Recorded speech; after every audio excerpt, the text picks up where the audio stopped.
Ya, Assalamualaikum warahmatullahi wabarakatuh. Dalam kesempatan ini kita akan coba bahas pembahasan UNPK IPA SMP 2019, meskipun ini sudah berlalu tahunnya ya. Tapi ini adalah UNPK yang terakhir sebelum dihapus berkaitan dengan UN, dan soal-soal ini bisa kita gunakan sebagai persiapan US ya, untuk adik-adik yang kelas 9. Ya, selamat menyaksikan. Ya, soal nomor satu ya. Besaran kecepatan adalah besaran turunan yang diturunkan dari dua besaran pokok. Ya, kecepatan merupakan besaran turunan.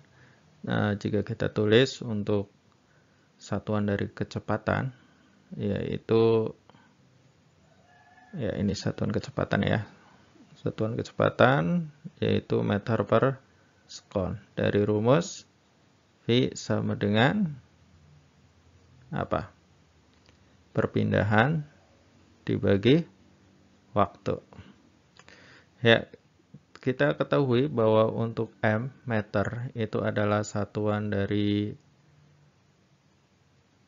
perpindahan, dan untuk sekon, satuan dari waktu. Sehingga untuk kecepatan ini diturunkan dari dua besaran pokok, yaitu panjang dan waktu.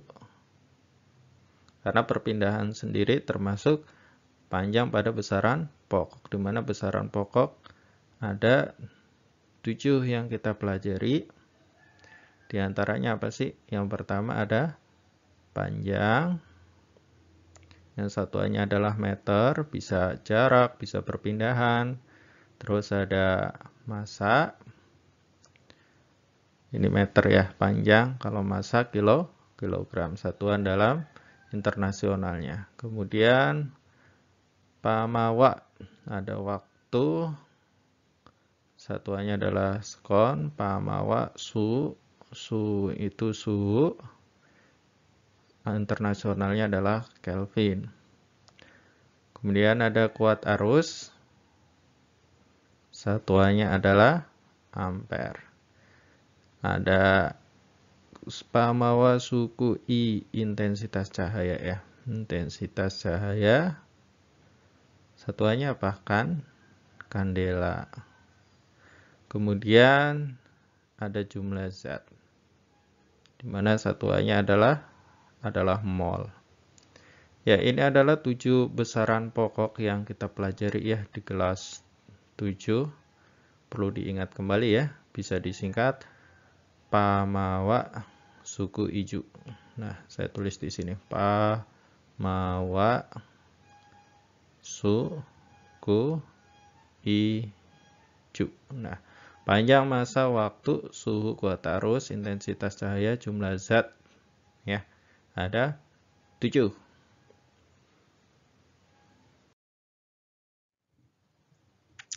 Ya, di soal nomor 2, berdasarkan sifat zat pada tabel, sifat-sifat fisik benda cair ditunjukkan oleh kolom. Baik, di sini yang ditanyakan adalah benda cair, jika kita contohkan adalah air, di mana air itu bentuknya itu mudah berubah.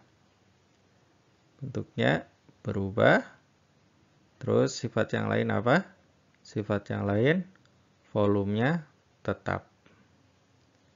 Volumenya tetap.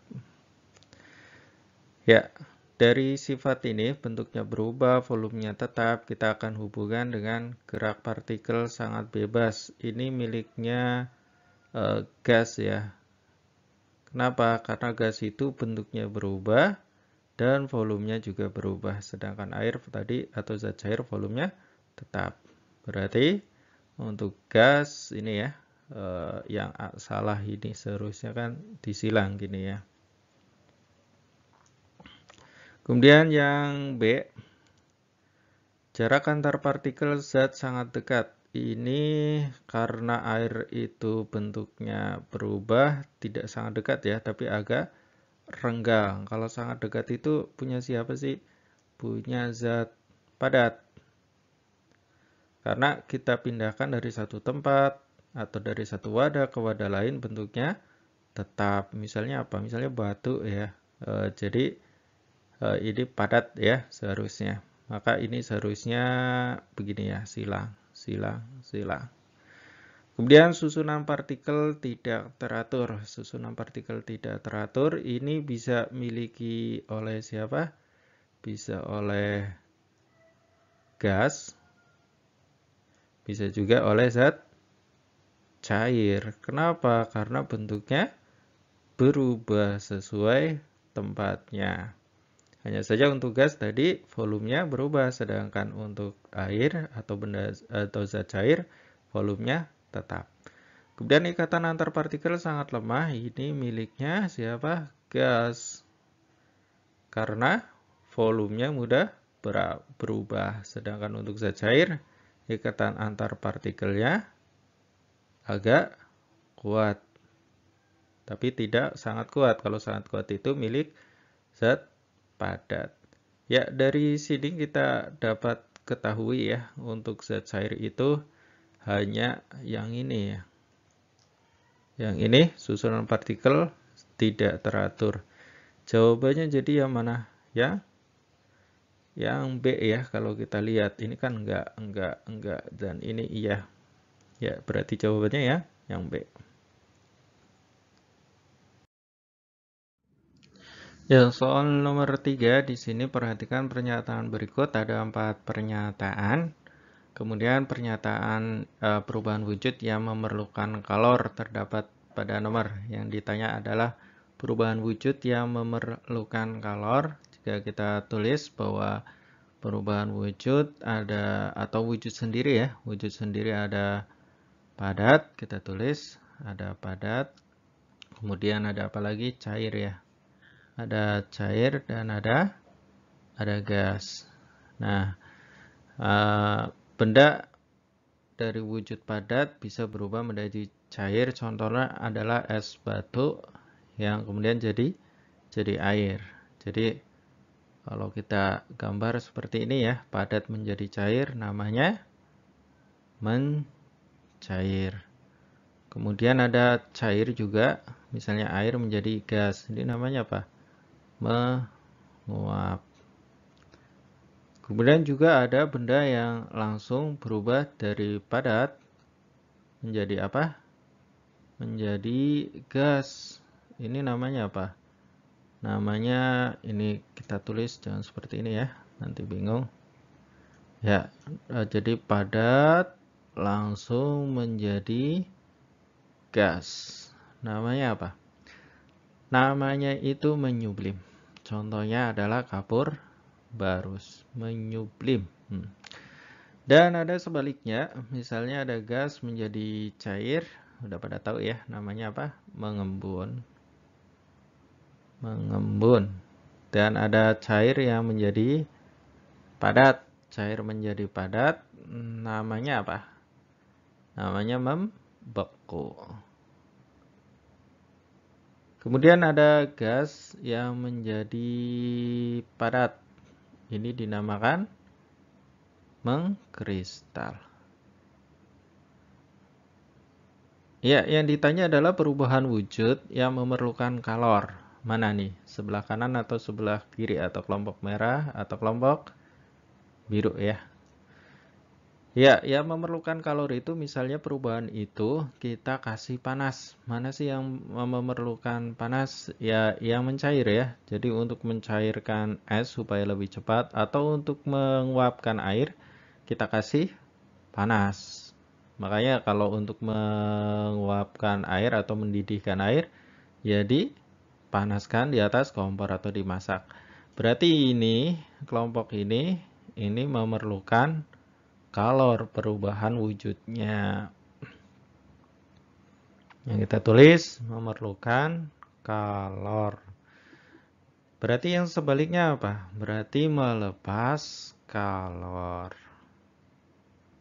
Melepaskan kalor.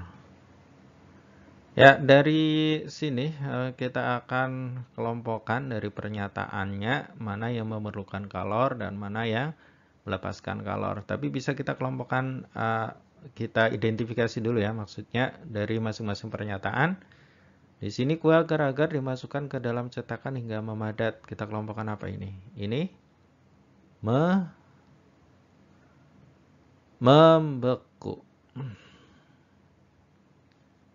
Kenapa? Karena agar-agar kan awalnya cair ya, kemudian dibiarkan memadat. Dia melepaskan kalor atau namanya membeku di sini. Kemudian nomor 2, titik embun air memburamkan kaca mobil saat hujan. Ini namanya mengembun. Kemudian yang ketiga, logam dicairkan. Jelas ya, ini namanya logam dicairkan berarti mencair. Dan yang keempat, es batu di dalam gelas semakin lama berubah menjadi air. Ini juga mencair karena perubahan wujudnya adalah dari padat menjadi cair. Dia menyerap kalor dari lingkungan. Sedangkan yang nomor 3 sengaja ya dipanaskan. Sama-sama mencair. Jawabannya yang memerlukan kalor 3 dan 4. Di soal nomor 4 di sini sekelompok siswa melakukan eksperimen pengukuran suhu air. Hasilnya diperoleh suhu air sebesar 50 derajat Celcius.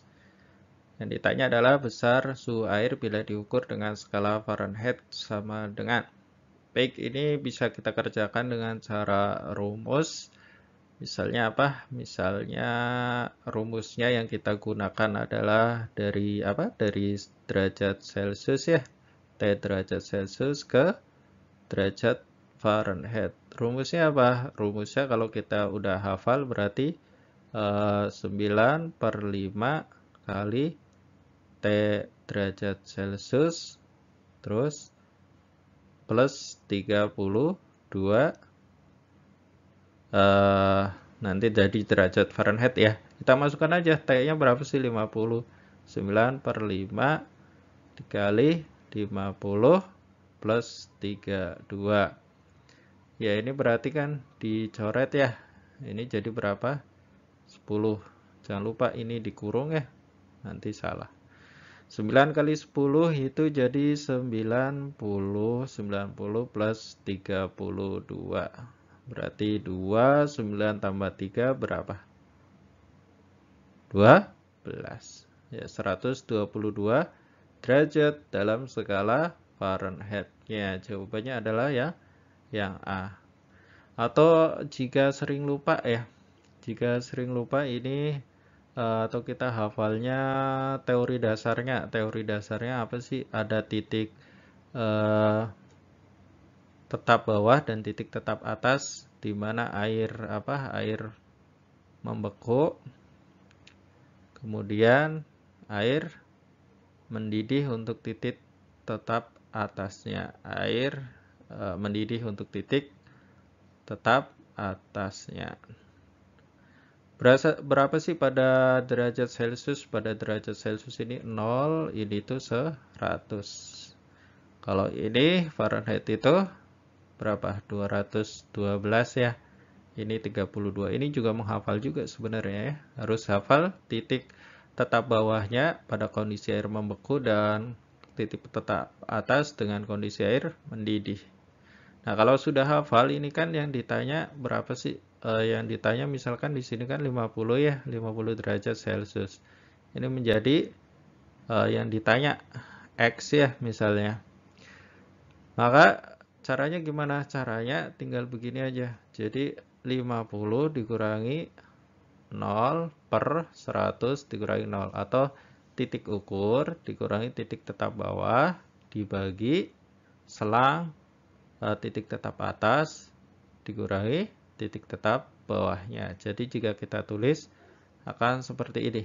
50 titik ukurnya dikurangi titik tetap bawahnya 0 derajat. Per titik tetap atas 100 dikurangi 0 derajat. Sama di Fahrenheit juga. Titik ukurnya berapa? Di sini kan X ya, kita tandai. X dikurangi titik tetap bawahnya 32. Terus titik tetap atasnya berapa? 212. Kemudian dikurangi 32. Kita hitung aja 50 kurangi 0, 50. Ini 100 kurangi 0, 100. Terus X min 3, 2. 212 dikurangi 32, 180.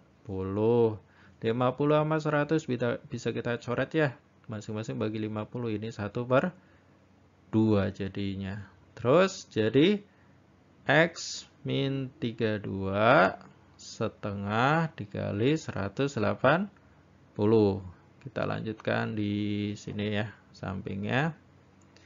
Jadi X min 32 sama dengan 180 dikali setengah itu 90. Maka X-nya berapa? X-nya jadi 90 plus 32 berapa? 122. Ini kalau kita nggak hafal rumusnya, tapi kita tahu teorinya. Dimana di sini selain Fahrenheit ada apa lagi? Ada Reaumur. Reaumur itu berapa? Reaumur itu untuk titik tetap bawahnya pada kondisi air membeku itu 0 derajat, pada kondisi air mendidih atau titik tetap atasnya 80. Kemudian untuk Kelvin itu berapa? 273, dan untuk titik didihnya 373. Ini Kelvin.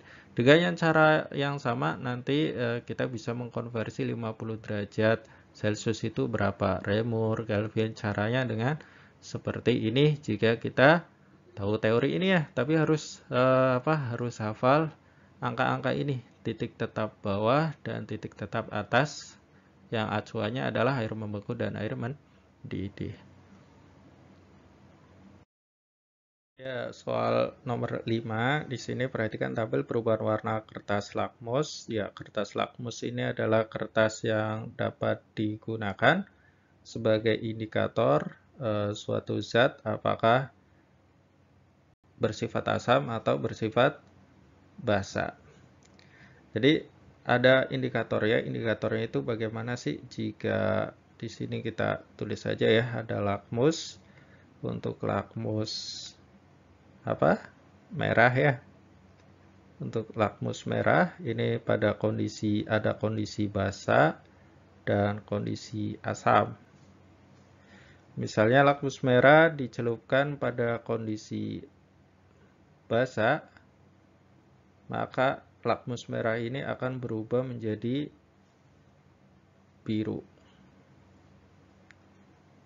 Sedangkan pada kondisi asam, maka akan tetap merah. Begitu. Ya, ini kita buat tabel ya. Terus ada lakmus biru. Ada lakmus biru, kita celupkan lakmus ini ke basa, maka dia tetap biru, tidak berubah ya.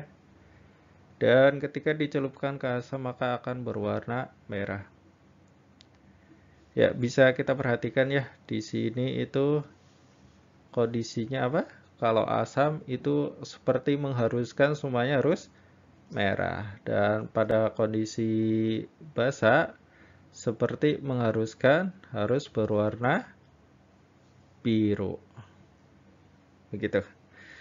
Jadi bisa kita kelompokkan mana sih yang bersifat basa. Jadi yang bersifat basa itu ketika semuanya biru. Mana yang ini? Biru.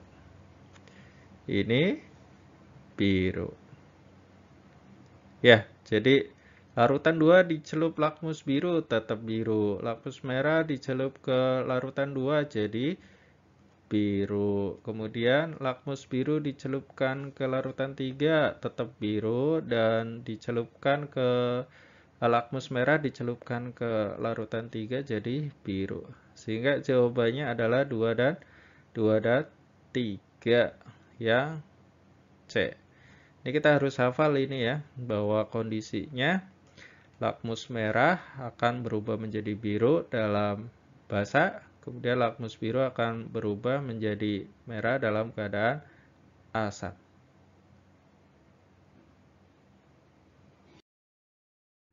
Ya, soal nomor 6 di sini perhatikan suatu peristiwa, ada peristiwa 1, 2, 3, dan 4. Perubahan fisika ditunjukkan oleh angka, yang ditanya adalah perubahan fisika. Nah, untuk perubahan fisika di antara ciri utamanya ya, tidak menghasilkan zat baru. Berbeda pada perubahan kimia. Kalau perubahan kimia itu ada zat baru yang terbentuk, misalnya ada endapan, terus ada apa lagi? Ada gas itu ya, itu contoh zat baru yang dihasilkan. Terus tidak merubah komposisi kimia, susunan ya, susunan kimia zat tersebut. Misalnya air kita panaskan jadi uap, komposisinya tetap H2O, tetap tidak ada zat baru yang terbentuk. Berbeda misalnya kayu kita bakar, maka zat baru yang terbentuk itu misalnya apa? Misalnya ada asapnya gitu ya, kemudian berubah menjadi arang, komposisi kayu dengan arang akan berbeda ya. Itu diantara ciri ya. Untuk perubahan fisika kita akan lihat peristiwanya. Di peristiwa pertama, kayu kering diubah menjadi kursi dan meja. Ini masuk ke fisika. Tidak ada zat baru ya terbentuk, hanya perubahan bentuknya saja ya. Jadi bentuknya awalnya kayu gelondongan gitu, kemudian dibentuk menjadi kursi dan meja. Pagar besi berkarat, ini ada zat baru yang terbentuk ya, yaitu apa? Karat. Nah, karat ini zat baru yang terbentuk, maka ini masuk ke perubahan kimia. Kemudian yang tiga, kertas digunting menjadi potongan-potongan kecil, ini masuk ke fisika. Karena hanya berubah bentuknya saja. Kemudian buah-buahan dibiarkan berhari-hari menjadi busuk. Ya, busuk ini sudah kita sebutkan ya, ada zat baru yang terbentuk, misalnya adalah bau sendiri ya, yaitu ada gasnya. Dan pasti susunan kimianya juga berubah karena tercium bau busuk. Berarti di sini yang termasuk perubahan fisika ada peristiwa 1 dan peristiwa 3. Jawabannya berarti di sini adalah yang B. Ya, di soal nomor 7, perhatikan gambar. Di sini ada gambar atom ya, struktur atom. Ditunjukkan P, Q, R. Kita akan mengidentifikasi masing-masing yang ditunjuk ini. Di mana P ini ada simbol negatif, ini apa? Udah pada tahu ya, ini pasti elektron. Sedangkan untuk Q-nya ini di dalam inti ya. Jadi ini adalah intinya, isinya itu ada 2, Q dan R, di mana Q adalah apa? Muatannya positif, proton. Kemudian di inti ada R ya, R itu tidak ada muatan di sini ya, tidak ada muatannya, maka ini adalah neutron. Ya, jawabannya secara berturut-turut, di mana P adalah elektron ya. Ya, kita coret aja yang bukan elektron. Ya, berarti PQR. Elektron, proton, dan neutron. Yang C. Soal nomor 8. Perhatikan contoh zat. Di sini ada kopi, tembakau, teh, dan rokok. Zat yang mengandung nikotin adalah, jawabannya adalah rokok ya. Rokok terbuat dari tembakau. Ya, di mana rokok sendiri ada zat yang berbahaya, di antaranya adalah nikotin, kemudian ada tar. Tar ini dihasilkan dari pembakaran yang tidak sempurna pada bensin, ya misalnya. Terus kalau nikotin sendiri itu sebagai zat yang menimbulkan kecanduan, sehingga dikategorikan sebagai zat adiktif. Ya, ini untuk tar itu sebagai racun ya, yang bisa menimbulkan kerusakan pada jaringan silia. Jadi silia itu ada rambut-rambut halus ya di trakea, bronkus. Itu akan merusak, yang pertama kali rusak ya bagi perokok. Kemudian selanjutnya adalah paru-paru karena sifat tar ini lengket ya. Tapi kita fokus ke nikotin. Nikotin itu tembakau dan rokok. Sedangkan pada kopi, di kopi ada yang kita sebut kafein ya. Kemudian di teh itu ada tein. Ya, jawabannya di sini itu 2 dan 4 yang D. Ya, di nomor 9 di sini ada salah satu cara untuk mendeteksi jenis penyakit dalam tubuh yaitu melalui tes darah. Tes darah dilakukan melalui pemisahan sel darah dari plasmanya dengan mempertimbangkan perbedaan bobot molekul komponen penyusun darah. Ya, bisa kita tandai ya, yang menjadi fokus kita di sini adalah perbedaan bobot molekul komponen penyusun darah.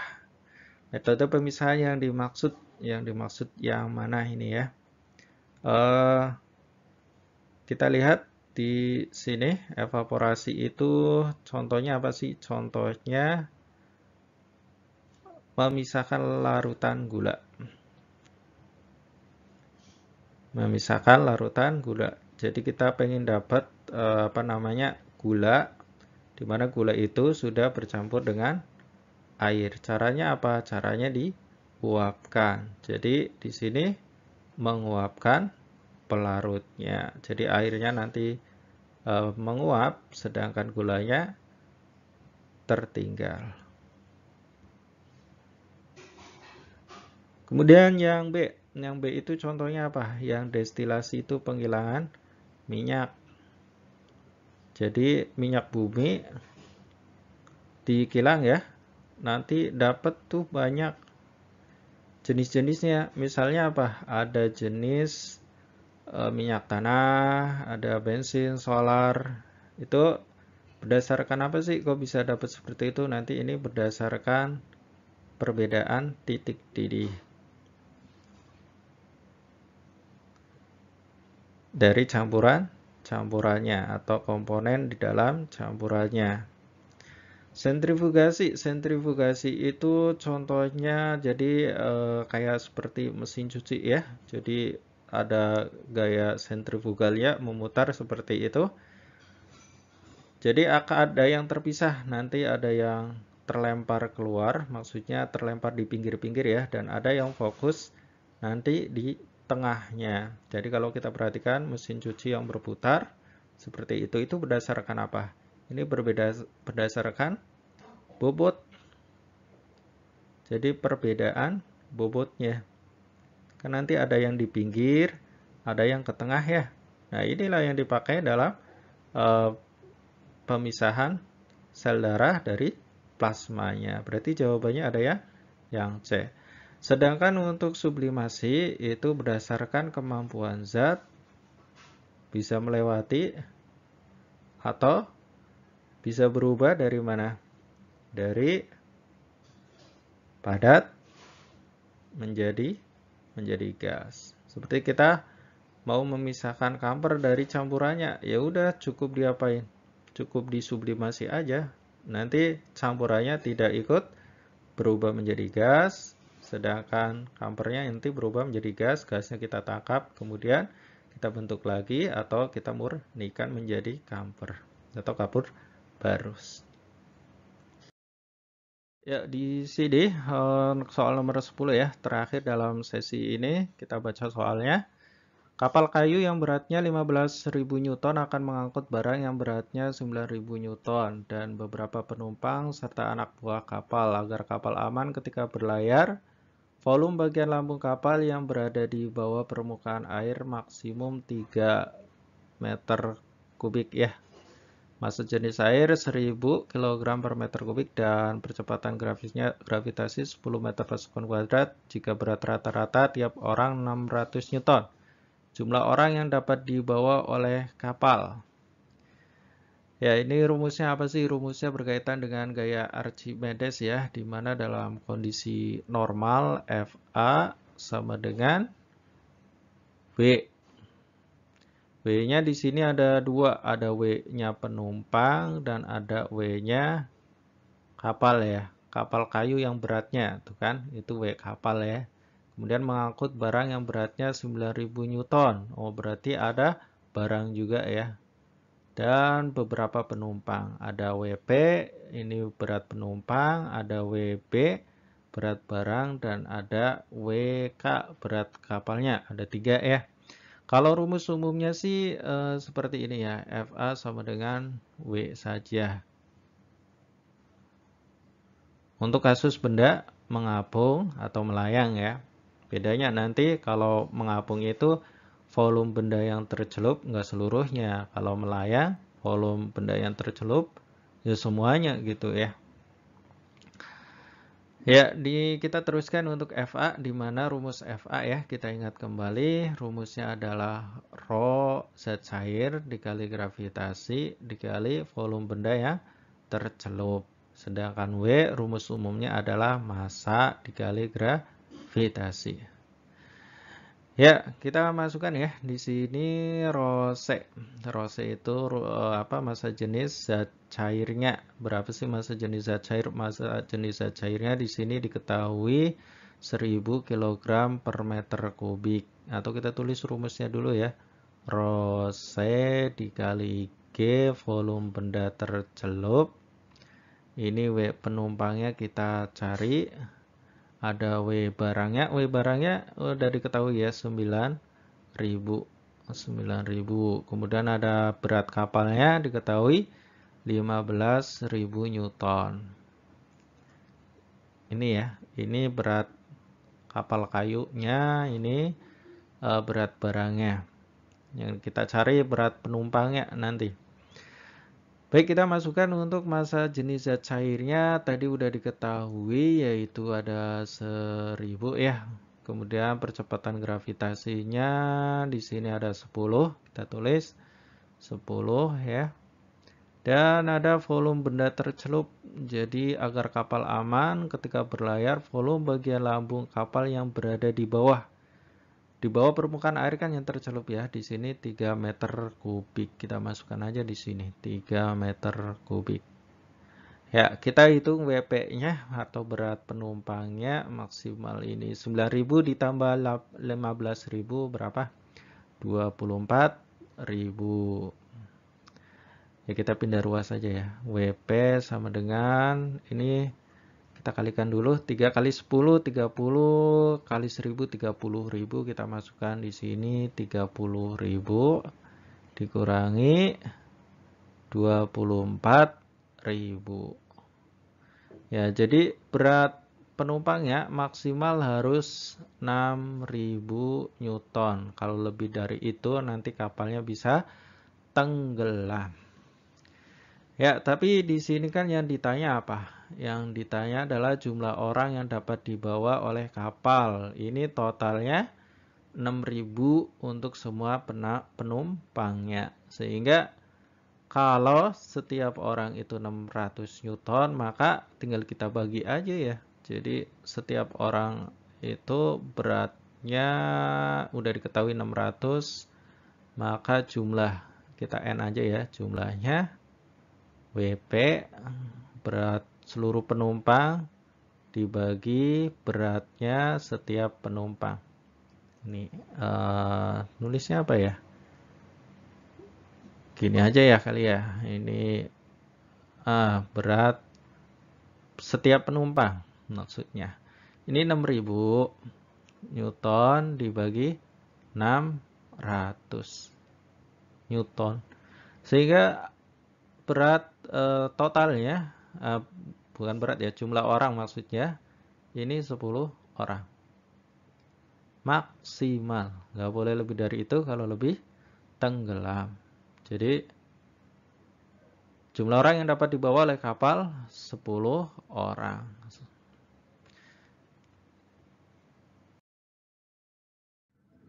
Ya, demikian untuk video kali ini part 1 untuk pembahasan UNBK tahun 2019 tingkat SMP.